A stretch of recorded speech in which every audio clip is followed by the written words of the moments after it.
Hi, I'm Jimmy Porter and welcome to my shop here in Stuart, Florida. In this video, I'm going to cover the woodworking and refinishing of this 1885 Gustav Becker clock.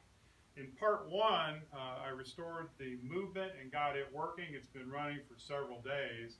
And in this video, I address all the various hardware issues. This clock had been essentially in a barn for decades, and so it was missing parts, and it needed to be refinished. So we'll address that in this video. So just right off the bat, we can tell by looking at it that it has a lot of damage to the cabinet. There's places where the finish is rubbed off. Some of the wood is warped. I see some chips.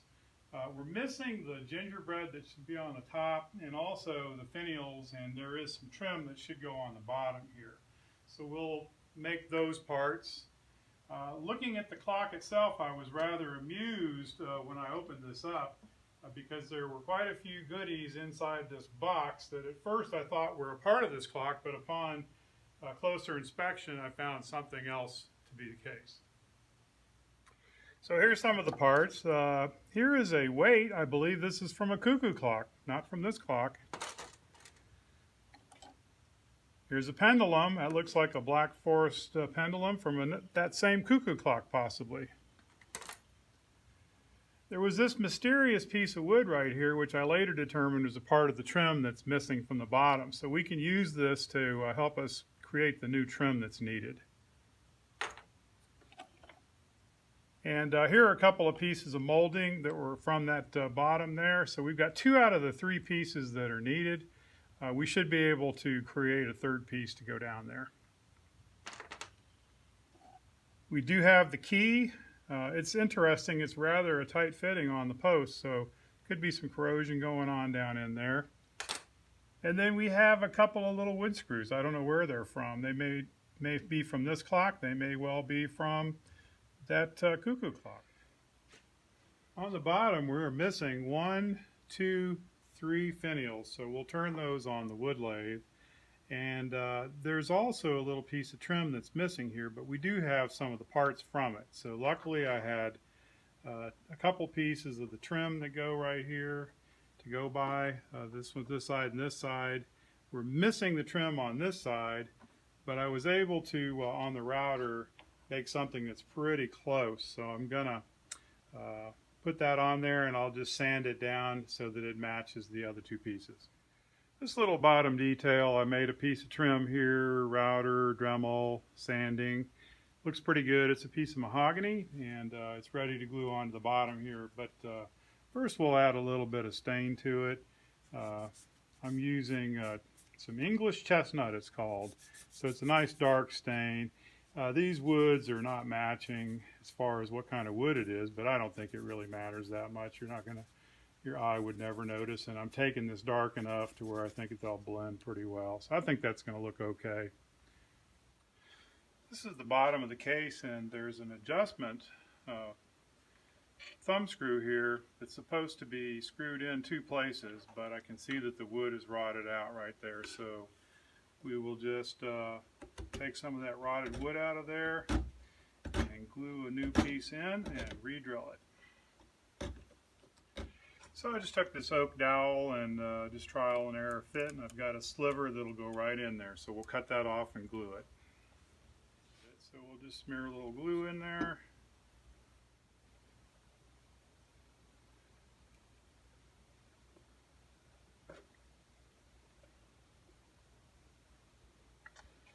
Alright, we'll go to lunch while that dries.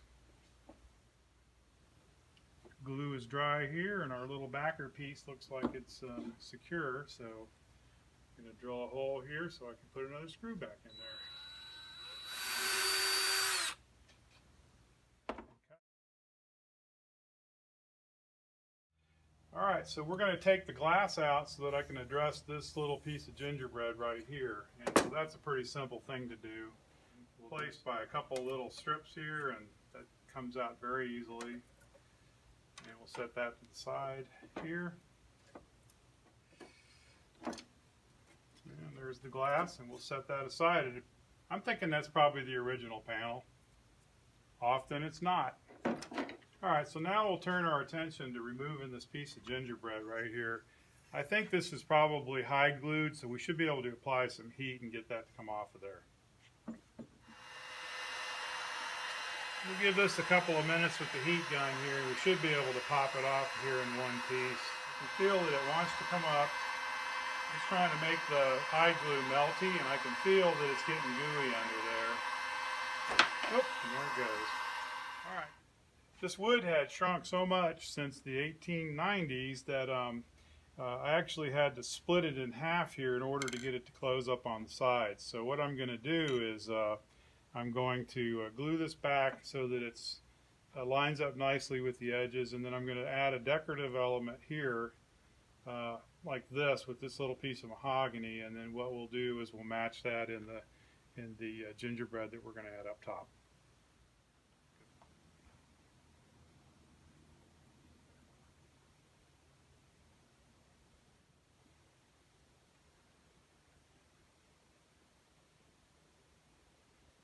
Okay, you can turn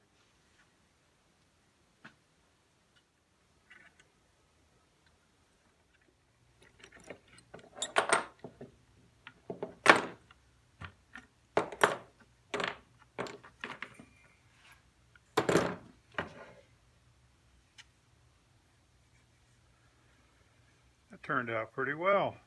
And I'll just take this piece. I'm going to stain this off camera. Some pretty good scratches in the columns here, and so there's really no way to hide that. And so I'm just going ahead and sanding this down to bare wood, and then we'll restain it, and it should look just fine. So this crack here is actually where the wood had shrunk over the years. So what we're going to do is just hide that with this little medallion right here. So that's just a little bit of glue and a clamp. And I've got some little pencil marks on there to show me where to put it so that it's nice and centered. There we go, like that. We'll get a clamp on that. That ought to be good for another 50 years or more. These little pieces of glass have got to come out of here so that I can put a coat of varnish on the case.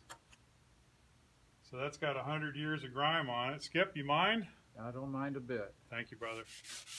Okay, we'll lightly go over everything with some 220, and then we'll put down some stain. And that's good.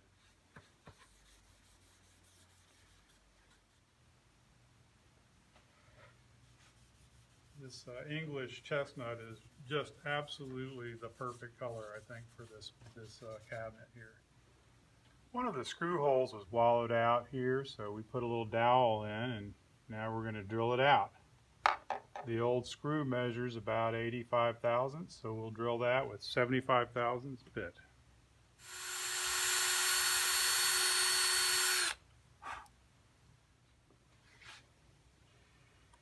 And we were missing a screw, so I had to make one out of a brass screw that I had. I just had to grind it down and recut the slot so that the hinge would work with it. Very odd little screws that they used back in those days. And I think that'll work fine. And thanks to Skip, the glass panels are nice and clean. So we can put those back in.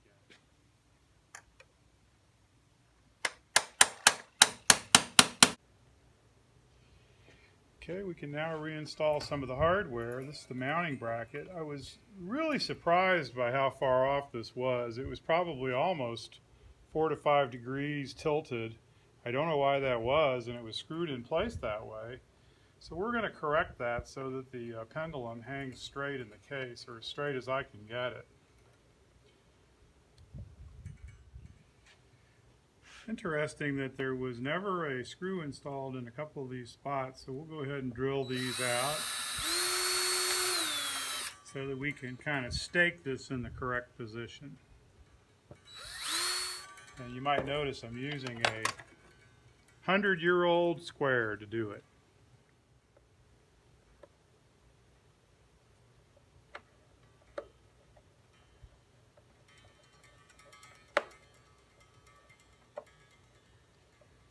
That should be nice and square now.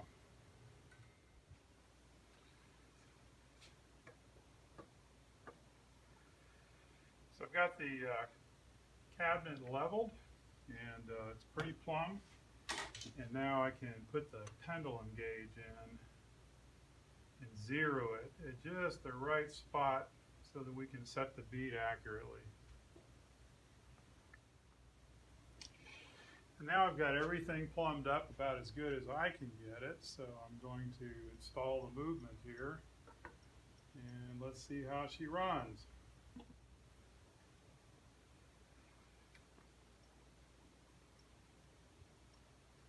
Beats off a little bit, but it's ticking.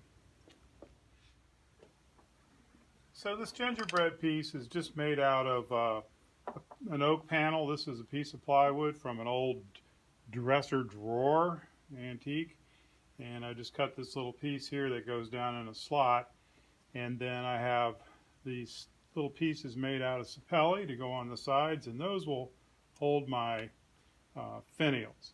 So we'll do a glue up on that after we stain everything, and I've decided that I want to go lighter on the this oak. I think this grain is kind of nice, so we'll just go with this golden pecan, which is one of my favorites, and in fact it looks like I've tinted this. It's a little darker than I'm used to seeing, and it'll really make this grain pop, I think. And having the lighter color on this panel, I think it'll be a nice contrast to the darker sapelli. And I think English chestnut is a pretty good color choice for the sapelli here. It really darkens it up nicely.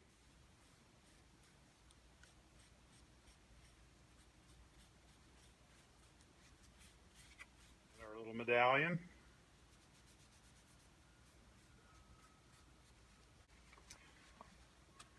Wipe off the excess. It'll be dry in a couple hours and we'll be able to do our glue up. The golden pecan looks just a little bit light to me, so I'm going to go ahead and put another darkening coat down. This is some more of the English chestnut, and it'll lay on top of that pecan and just kind of darken this up a little bit, and I think that'll look really nice together. I'm fairly happy with the colors. I can always take it down another shade or two. So we'll go ahead and do a glue up while we're on the lathe turning the finials.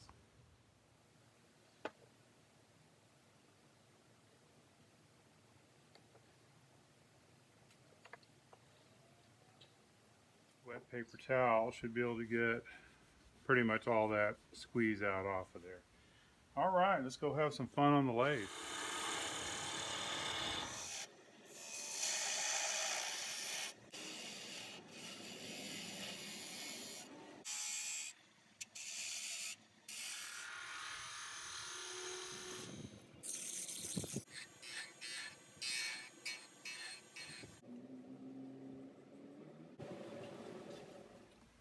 Glue is dry. We can put on the back post, or the center post, I guess you could call it.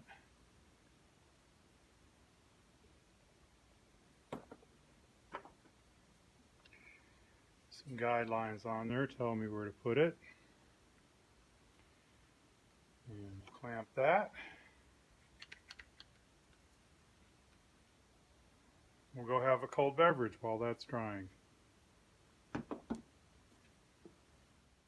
While I'm turning the finials here, I'll go ahead and get this gingerbread put together. So that's basically just going to be these two little blocks here. So I'm going to go ahead and glue this and clamp it right now. So just a little bit of glue on these little bamboo skewers. I love these little skewers. They're perfect for this sort of thing. Give the little alignment and a little strength to this. And some on this side. Oops. Way too much glue. Slide it in there. And that's in there. This side now. This is how we're doing it in the year 2020. Oops. A little bit of glue on this side. I don't think it's going anywhere. A little extra drip there. And we'll get this clamp on there.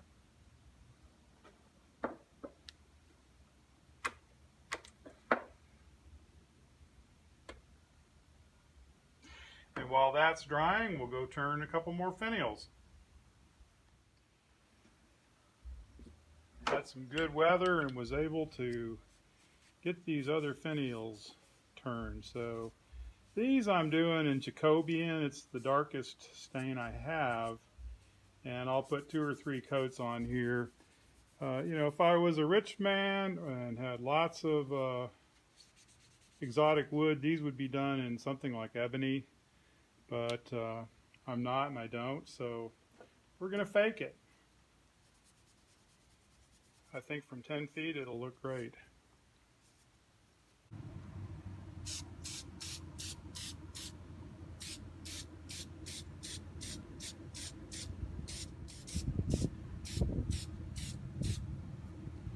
Zinsser shellac.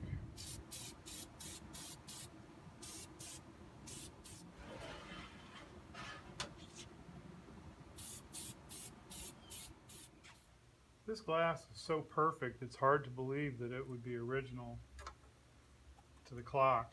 I would expect there to be some wrinkles in it, but they're just not there. But on the other hand, though, when I look at the woodwork, I can't see any evidence that this has ever been out of here before. I don't see any other little nail holes or anything like that.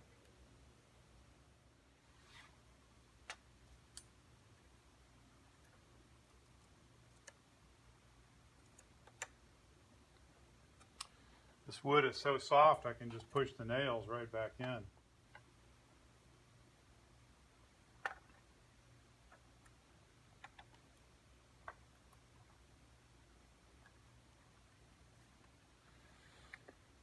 Looks good. This clock has been running for 5 days since I put it back together. I think it's ready to be placed back in service.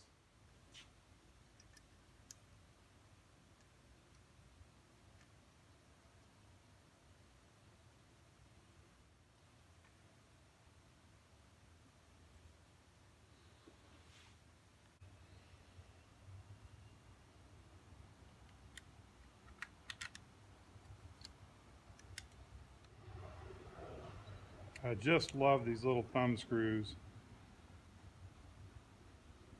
I wish every clock had them.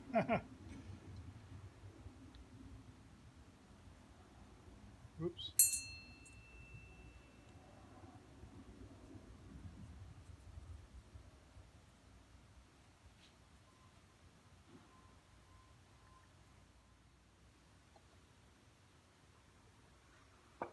All right. All done.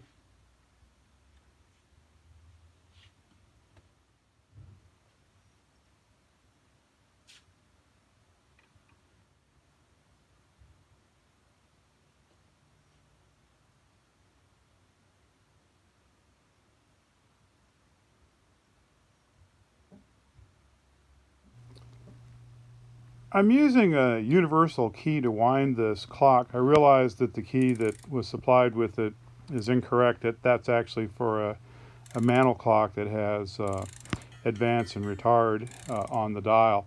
So we're going to have to find an old number 7 key to go with this clock.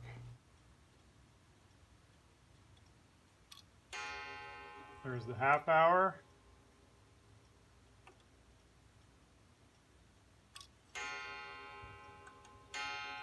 And the hour.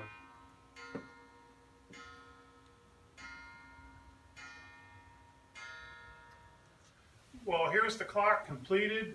It's been running for several days. I think it's going to be good for a number of years.